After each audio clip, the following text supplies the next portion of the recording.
ইরানের জ্বালানি স্থাপনায় হামলার হুমকি থেকে সাময়িকভাবে সরে আসার ঘোষণা দিয়েছেন মার্কিন প্রেসিডেন্ট ডোনাল্ড ট্রাম্প। একই সাথে এই প্রণালী খুলে দেওয়ার জন্য তেহরানকে আরও 10 দিনের সময়সীমা বেঁধে দিয়েছেন তিনি। বৃহস্পতিবার ফক্স নিউজকে দেওয়া এক সাক্ষাৎকারে ট্রাম্প জানান, ইরান প্রাথমিকভাবে হামলা স্থগিতের জন্য 7 দিন সময় চেয়েছিল, কিন্তু তিনি নিজ থেকেই সেই সময়সীমা বাড়িয়ে 10 দিন করেছেন। এর ফলে ইরানের জন্য নতুন সময়সীমা নির্ধারিত হয়েছে আগামী 6 এপ্রিল পর্যন্ত।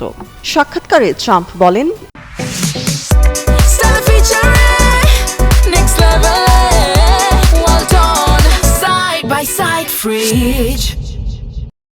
ইরানি কর্মকর্তারা অত্যন্ত বিনয়ের সঙ্গে তার প্রতিনিধিদের মাধ্যমে আরও কিছুটা সময় দেওয়ার জন্য অনুরোধ জানিয়েছিলেন। ট্রাম্পের ভাষ্যমতে নির্ধারিত শর্তগুলো ইরান পূরণ করতে ব্যর্থ হলে দেশটিতে ভয়াবহ বিমান হামলা চালিয়ে তাদের বিদ্যুৎ ও জ্বালানি ব্যবস্থা পুরোপুরি অচল করে দেওয়া হবে। তবে ইরান সহযোগিতা করায় এবং মার্কিন দাবির মুখে তাদের জাহাজগুলো সরিয়ে দেওয়ায় ট্রাম্প এই বাড়তি 3 দিন সময় যোগ করে মোট 10 দিনের অবকাশ দিয়েছেন। ট্রাম্পের এই সিদ্ধান্তে ইরানি কর্মকর্তারা কৃতজ্ঞতা প্রকাশ করেছে বলেও দাবি করেন তিনি।